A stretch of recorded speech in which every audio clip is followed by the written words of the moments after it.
संभल महज अब एक शहर नहीं रह गया है, संभल सियासत का एक मुद्दा भी बन गया है। सर्वे को लेकर चर्चा, मंदिर मिलने को लेकर चर्चा, विधानसभा में दंगों की याद दिलाने को लेकर चर्चा। लगातार संभल जिला उत्तर प्रदेश का कई दिनों से चर्चा में है। पहले जामा मस्जिद सर्वे को लेकर आदेश आया, फिर तोड़फोड़, आगजनी और जमकर हिंसा हुई, पुलिस का एक्शन शुरू हुआ और इन सब के बीच अब एक दूसरे मंदिर का पता चला है। मंदिर के पास खुदाई की गई तो उसमें से कुएं से मूर्तियों के मिलने का सिलसिला शुरू हुआ। सारी खबर, हर जानकारी आपको तफसील से बताएं, लेकिन उससे पहले ये तस्वीरें देखिए। मंदिर में पूजा अर्चना की गई, कुआं था पास में, कूप था, उसको भी खोदा गया, मिट्टी हटाई गई और मिट्टी जैसे जैसे हटती गई वैसे ही यहाँ दबी हुई प्रतिमाएं मिली हैं। शिव परिवार की प्रतिमाएं मिली हैं, भगवान शिव से जुड़ी हुई यहाँ विग्रह मिले हैं। कार्बन डेटिंग की मांग की जा रही है कि पता लगाया जाए कि मंदिर कब का है, ये विग्रह कितने साल पुराने हैं। और साथ ही सवाल ये भी उठ रहा है कि आखिर ऐसी कौन सी परिस्थिति थी संभल में 1978 में जब यहाँ से हिंदुओं को जाना पड़ा। एक पक्ष ये कह रहा है, दूसरी तरफ जो भी अवैध कब्जे थे वहां बुलडोजर चल रहा है, कड़ी सुरक्षा व्यवस्था के बीच बुलडोजर चल रहा है, क्योंकि संभल में 24 नवंबर के बाद जो तस्वीरें दिखी थी, सर्वे के दौरान हिंसा हुई, उसके बाद से व्यवस्था यहां ज्यादा सख्त दिख रही है। और याद करिए कि आखिर मंदिर का पता कैसे चला, जब 2 दिन पहले डीएम राजेंद्र पेंसिया और साथ ही संभल के एसपी कृष्ण कुमार बिश्नोई बिजली विभाग की टीम के साथ सुबह सुबह यहां पहुंचे थे। बिजली चोरी की खबर मिली थी और उसी दौरान पड़ताल में जानकारी मिली कि एक मंदिर यहां दबा हुआ है। मिट्टी हटाई गई, मलबा हटाया गया, मंदिर को साफ कराया गया, पुलिसकर्मियों ने ही पहली पूजा भी वहां पर की और इन सब के बाद एक एक राज जो है वो धीरे धीरे सामने आ रहा है। पूरी तस्वीर आपको दिखाएं, बताएं कि आखिर मंदिर को लेकर पूरी जानकारी क्या है। लेकिन उससे पहले देश के सबसे बड़े सूबे के मुखिया यानी उत्तर प्रदेश के मुख्यमंत्री योगी किस तरह से संभल को लेकर अटैकिंग मोड में है, किस तरह से विपक्ष को आड़े हाथों लिया, ये जरूर सुनिए एक बार। हमारा पुराण भी इस बात को कहता है कि भगवान विष्णु, श्री हरि विष्णु का 10वां अवतार संभल में ही होगा, उसी संभल में होगा। और सर्वे 19 नवंबर को भी हुआ, 21 नवंबर को भी हुआ, 24 नवंबर को भी सर्वे का कार्य चल रहा था। क्या ये संभव है? नहीं, 21 को संपन्न नहीं हुआ था, ये लगातार सर्वे का काम चल रहा था। 23 नवंबर को जुमे की नमाज के पहले और जुमे की नमाज के दौरान जिस प्रकार की तकरीरें दी गई, उन तकरीरों के बाद माहौल खराब हुआ और फिर उसके बाद जिस प्रकार की स्थितियां की गई थी वो सबके सामने। दरअसल हिंदू धर्म में मान्यता है कि भगवान विष्णु का 10वां अवतार, भगवान कल्कि का जो अवतार है वो संभल में ही होगा। योगी ने इसका जिक्र विधानसभा में किया। आगे कहा कि संभल में माहौल को जानबूझकर खराब किया गया, इस वजह से हिंसा हुई, इस वजह से आगजनी हुई। और शीतकालीन सत्र के दौरान आज विधानसभा में योगी बेहद आक्रामक थे, फ्रंट फुट पर बैटिंग करते रहे। करीब 45 मिनट तक योगी विधानसभा में बोलते रहे और ज्यादातर वक्त उनका पूरा जो संबोधन था वो संभल सेंट्रिक था। संभल को लेकर उन्होंने दंगे का याद करके जिक्र किया, विपक्ष को घेरा, हाल में जो हिंसा हुई उसमें बताया कि आखिर कैसी परिस्थितियों में हिंसा हुई थी। याद करिए कुछ दिन पहले संभल में मस्जिद में सर्वे के दौरान हिंसा और आगजनी हुई थी, कई लोगों की मौत हो गई थी, उस पर खूब पॉलिटिक्स हुई। नेता वहां जाना चाहते थे, संभल जाकर कथित तौर पर जो पीड़ित थे उनसे मिलना चाहते थे, इनको रोका गया। लेकिन आज उसी आगजनी, उसी हिंसा को लेकर योगी आदित्यनाथ ने विपक्ष को निशाने पर लिया। 1947 से लेकर के अब तक 209 हिंदुओं की निर्मम हत्या वहां हुई है संभल के अंदर, 209 हिंदुओं की। और एक भी बार किसी ने उन निर्दोष हिंदुओं के लिए कभी 2 शब्द नहीं कहे, उनके प्रति, उन परिवारों के प्रति संवेदना के शब्द नहीं कहे। महोदय, जो आज घड़ियाली आंसू बहा रहे हैं, ये लोग कभी भी उन निर्दोष हिंदुओं के बारे में कभी 2 शब्द नहीं कहे। सीएम योगी ने संभल के इतिहास के बारे में भी विधानसभा के जरिए प्रदेश को बताया। कहा 1947 से देखें तो संभल में 1-2 बार नहीं, कई बार दंगे, कई बार हिंसा हुई है। योगी ने जिक्र किया, कहा कि संभल में तो दंगों का इतिहास आजादी के वक्त से ही शुरू हो गया था। आगे कहा कि 1948 में आजादी के अगले साल ही दंगा हुआ, 6 लोग संभल में मारे गए। बताया कि 1962 से 76 में 5 लोगों की मौत हुई। 78 से जो दंगे की शुरुआत हुई, 78 में 184 हिंदुओं को जला दिया गया, योगी आदित्यनाथ ने कहा। फिर 1980 में फिर दंगा हुआ संभल में, एक और शख्स की मौत होती है। 82 में दंगा हुआ, एक और शख्स की जान गई। 86 में कांग्रेस की सरकार थी, तब भी 4 लोग मारे गए। यहाँ तक कि 1990 और 1992 में भी दंगे हुए, जिनमें 5 लोगों की मौत हुई और 1996 में 2 लोग इसी तरह की हिंसा में मारे गए। सारा ऑन रिकॉर्ड उन्होंने विधानसभा में बातें कही, एक-एक साल का, एक-एक सरकार का उन्होंने आंकड़ा गिनाया। इस सारे आंकड़े सीएम योगी ने विधानसभा में दिए और बताया कि संभल में पहली बार हिंसा नहीं हुई है, बल्कि संभल का इतिहास इसी तरह का रहा है। संभल में बार बार हिंसा और दंगे वाली स्थिति बनती रही है और मस्जिद सर्वे के दौरान आगजनी और हिंसा इसी का रूप है, इसी का रिफ्लेक्शन है, ये योगी ने कहा। संभल में हालांकि फिलहाल शांति बनी हुई है, लेकिन संभल चर्चा का विषय है। एक तो योगी ने विधानसभा में इसकी बात कही, वहां पर पॉलिटिकल मुद्दा बना, विपक्ष का रिएक्शन सामने आया। दूसरी तरफ संभल में आए दिन लगातार कुछ न कुछ हैपनिंग भी हो रहा है, कुछ न कुछ चीजें वहां दिख रही हैं। इस वजह से भी संभल सुर्खियों में है। पिछले दिनों एक मंदिर का पता चला था, बिजली विभाग की टीम कार्रवाई कर रही थी, उसी दौरान एक मलबा दिखा, मलबा हटाया गया, वहां से देवी देवता के विग्रह मिले। जो तस्वीरें आप देख रहे हैं, ये हनुमान जी की मूर्ति वहां से मिली। मूर्ति मिलने के साथ साथ वहां पूजा अर्चना का दौर शुरू हुआ और अब बाकायदा वहां भजन कीर्तन भी शुरू हो गए। कहा जा रहा है कि इस मंदिर पर कब्जा करके, अतिक्रमण करके पिछले 46 साल से मंदिर को दबा दिया गया था। दरवाजा खोला गया, तब मालूम पड़ा कि इस मंदिर में तो हनुमान जी की मूर्ति है, एक शिवलिंग भी है, शिव परिवार की प्रतिमाएं हैं, विग्रह है।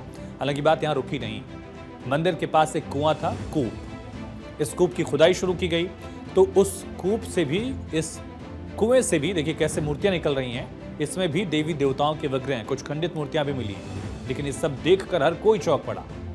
फिर प्रशासन समेत देश की नजरें अब संभल पर है। देखेंगे आप तो कुछ न कुछ रोज ही यह राज खुल रहे हैं। पहले मंदिर मिला, मंदिर में मूर्तियां मिली, अब मंदिर के पास कुआं मिला, कुएं से भी मूर्तियां मिली। और ये भी कहा जा रहा है कि इनको 46 साल से दफन करके दबा कर रखा गया था, अतिक्रमण किया गया था। कुएं की खुदाई और अंदर तक की जा रही है, अब एक और कुआं मिल गया है। वैसे पहले कुएं की अब तक 15 से 20 फीट की खुदाई हुई है। कुएं की खुदाई से मिला क्या है, ये समझिए। अब तक पार्वती जी की एक प्रतिमा मिली है, गणेश जी की एक प्रतिमा मिली है, कार्तिकेय जी की एक प्रतिमा मिली, यानी कि शिव परिवार की प्रतिमाएं मिली हैं, और स्वास्तिक लिखी एक ईंट बरामद की गई है, ईंट मिली है यहाँ से। इसको लेकर बाकायदा पुलिस कर्मी की तरफ से, पुलिस अधिकारी की तरफ से जानकारी दी गई है, सुनिए। ये खंडित प्रतिमाएं जो कुएं की खुदाई के दौरान प्राप्त हुई हैं और जिसमें इसमें गणेश जी की है और खंडित प्रतिमा जो संभवतः कार्तिकेय जी की है। हाँ, कुएं में जो खुदाई के दौरान कुएं के अंदर जो मलबा और साथ में मिट्टी थी, उसकी खुदाई की जा रही है, उसी दौरान यह प्राप्त हुई। जो कुल 3 मूर्तियां प्राप्त हुई, जो प्रथम दृश्य देखने में गणेश जी की और कार्तिक जी की प्रतीत हो रही हैं, और बाकी इस अंदर में और खुदाई की जा रही है। जगह को सुरक्षित कर दिया गया है, जिससे कि आसानी से खुदाई की जा सके। जैसे जैसे मिट्टी हट रही है, वैसे वैसे एक राज खुल रहे हैं, देवी देवताओं के विग्रह निकल रहे हैं, कुओं से सबूत सामने आ गए हैं, और योगी आदित्यनाथ यहां पर खूब हमलावर भी हैं। 1978 से जो मंदिर आज निकल रहा है, 1978 से इन लोगों ने कभी खोलने नहीं दिया उस मंदिर को, जो आज बजरंगबली का मंदिर निकल रहा है, जो वहां पर आज 22 कुएं किसने बंद किए थे, इन 22 कुओं को भी वहां पे बंद किया गया। और वहां का माहौल इतना तनावपूर्ण किसने बनाया था, ये पत्थरबाज कौन थे, एक भी गिरफ्तारी बिना साक्ष्य के नहीं हो रही है। और याद रखना, जिसने पत्थरबाजी की होगी, जिसने माहौल खराब किया होगा, उसमें एक भी बचने वाला भी नहीं है। तो सुना योगी आदित्यनाथ ने किस तरह से कहा कि 1978 से यहां 20 से ज्यादा कुएं जो थे वो दबा दिए गए, दफन कर दिए गए। ये भी कहा कि जो भी आरोपी हैं, किसी को भी बख्शा नहीं जाएगा, और जो गिरफ्तारियां हुई हैं, बिना सबूत के गिरफ्तारियां नहीं हो रही। जैसे जैसे सबूत मिल रहे हैं, उस आधार पर कार्रवाई की जा रही है। लेकिन मामला कहां का, समझिए, संभल शहर तो है, तो वहां एक एरिया है खग्गू सराय। यहाँ 46 साल बाद मंदिर खुला और उसके तीसरे दिन कुएं से 3 मूर्तियां मिलती हैं। लेकिन अब मूर्तियां मिलने के बाद कार्बन डेटिंग से सच्चाई लगाने पता लगाने के लिए लगातार मांग की जा रही कि आखिर कब की मूर्तियां आई हैं, कितने साल से आती हैं। कहा जा रहा है कि कुएं से और भी मूर्तियां मिल सकती हैं। खुदाई से वो मूर्तियां खंडित न हो जाएं, इसका डर भी है और फिलहाल इस वजह से खुदाई रोक दी गई है। आपने देखा कि एक प्रतिमा जो है वो खंडित तौर पर ही उसको वहां दबाया गया था या खुदाई के दौरान खंडित हुई, ये जानकारी नहीं मिली।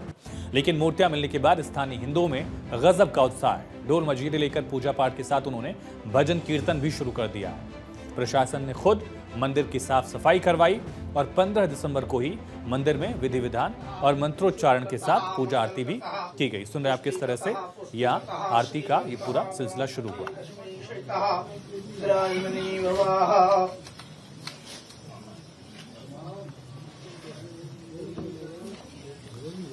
तो जो पूजा अर्चना, जो मंत्रोच्चारण आप सुन रहे हैं, ये घंटे घड़ियालों की आवाज 46 साल बाद गूंजी है। यानी 4.5 दशक बीत गए जब इन देव प्रतिमाओं को यहाँ इस तरह से पूजा गया।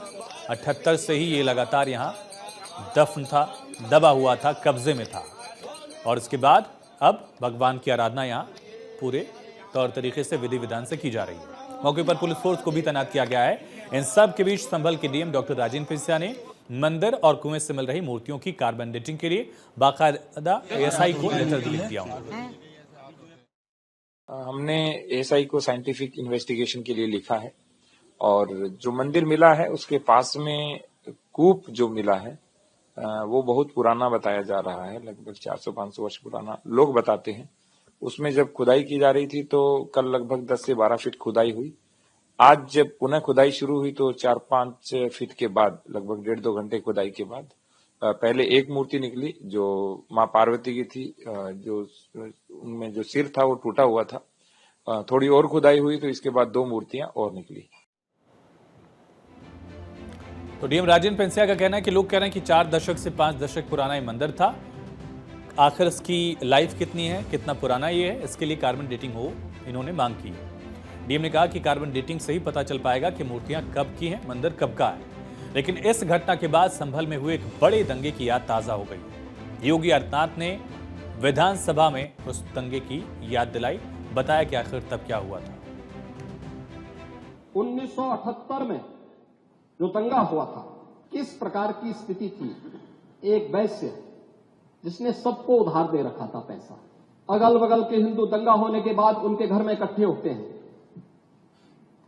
इकट्ठा होने के बाद उनको घेर लिया जाता है। घेरने के बाद वो बोलते हैं भाई आप हमें क्यों घेर रहे हैं।